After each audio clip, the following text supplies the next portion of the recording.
Selamat datang di Pojok Santai. Sebelum Anda mendengarkan audiobook ini, kami menginformasikan bahwa channel ini adalah review audio dari buku yang ada di Indonesia. Untuk membaca keseluruhan buku ini kami menyarankan membeli buku aslinya di toko buku kesayangan Anda, baik offline maupun online. Keberadaan channel ini dimaksudkan untuk membantu Anda mendapatkan pengetahuan dari buku-buku kesayangan Anda. Jangan lupa untuk subscribe, like, dan komen. Selamat datang di Pojok Santai, channel khusus yang membahas komik dan novel dengan cara asik. Dua anak buah Kombang Hitam menemukan dua orang aneh dalam pelarian mereka. Salah satunya seorang kakek yang bekas telapak kakinya menimbulkan asap. Luar biasa, siapa kakek itu? Yuk langsung saja disimak video kali ini.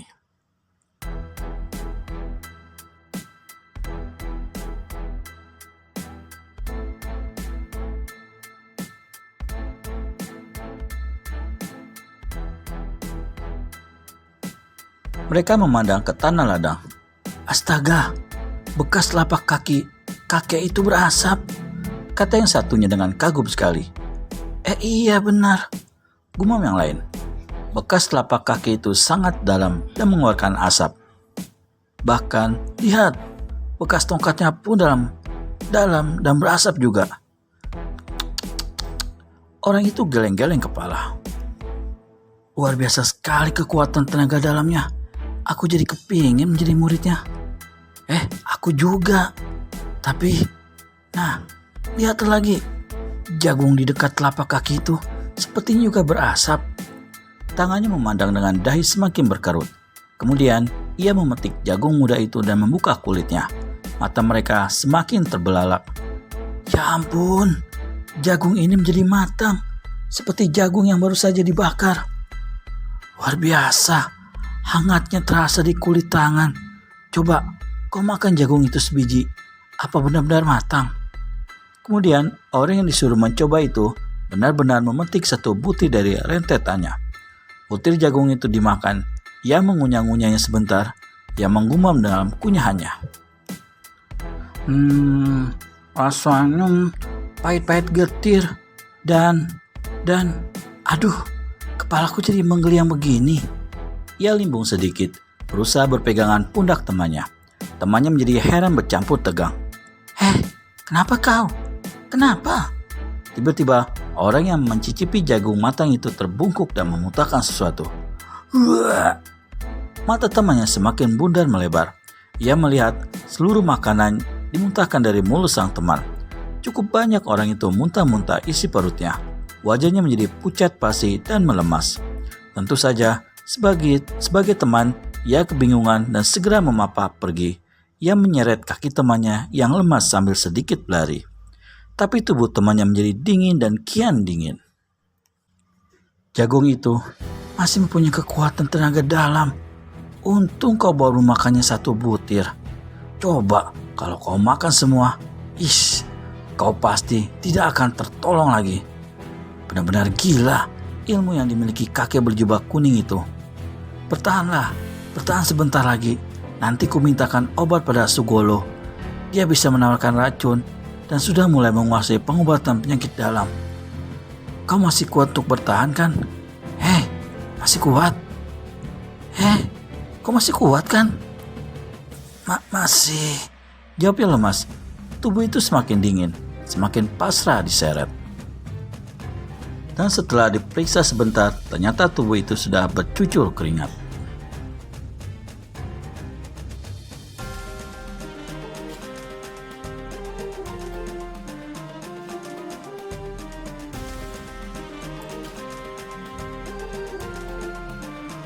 Agaknya orang itu mabuk berat, sehingga saat diajak bicara tentang Sugolo tadi, mungkin ia tidak mendengarkan. Makanya, jadi orang jangan rakus. Ada makanan sedikit, langsung dicaplok saja, urutu temannya. Ia kembali menatap ke belakang sebentar sambil istirahat. Siapa kau sebenarnya kakek? Begitu hebat kau punya ilmu, sampai aku jadi ingin tahu apa yang kau lakukan di sana. Mampukah kau menghadapi sang ketua jika kau inginkan bocah itu?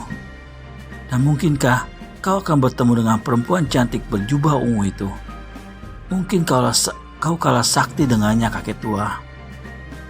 Tapi mungkin kau mampu ditundukkan dengan melihat kecantikannya. Siapa perempuan cantik berjubah ungu itu? Apakah sebaiknya aku kembali ke sana untuk mengintai apa yang mereka lakukan terhadap bocah itu? Kombang Hitam semakin jengkel setelah memanggil anak buahnya 3 kali tapi tidak ada jawaban. Cemas juga hatinya. Ia menyangka anak buahnya telah mati oleh serangan tenaga dalam yang tersembunyi. Rupanya aku perlu unjuk diri biar orang itu tahu siapa aku, gumam Kombang Hitam. Tangan kirinya menggenggam kuat-kuat. Ia memusatkan tenaganya di tangan kiri itu. Tangannya menggenggam itu ditekuk sampai di batas dada. Lalu dengan kaki sedikit merendah, tangan itu dihentakkan membuka ke arah depan. Buar! Sebuah ledakan terjadi. Tangan itu mengeluarkan cahaya biru kehijauan. Cahaya tersebut meluncur cepat dan menghantam sebuah pohon besar. Pohon tersebut meledak.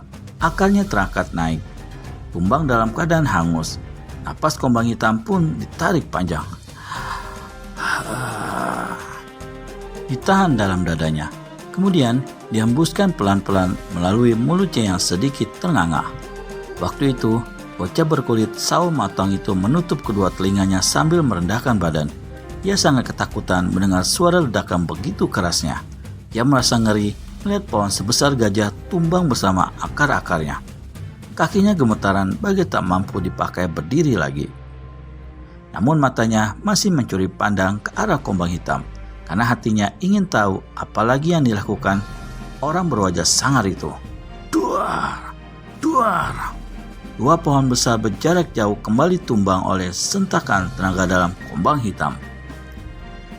Matanya tetap memandang liar pada keadaan sekeliling. Karena hal itu ia lakukan dengan harapan orang yang bersembunyi segera menampakkan diri. Tetapi yang ada hanya sepi tanpa bunyi. Bau hangus tercium. Itulah bau pohon yang terbakar karena sinar biru kehijauan dari telapak tangan Kombang Hitam. Keluar kau pengecut, bentak Kombang Hitam. Suto pelan-pelan berdiri, mulai melangkah mendekati Kombang Hitam dengan penuh perasaan takut memelas wajahnya. Kenapa kau mendekat? Kenapa berdiri di jongkokmu?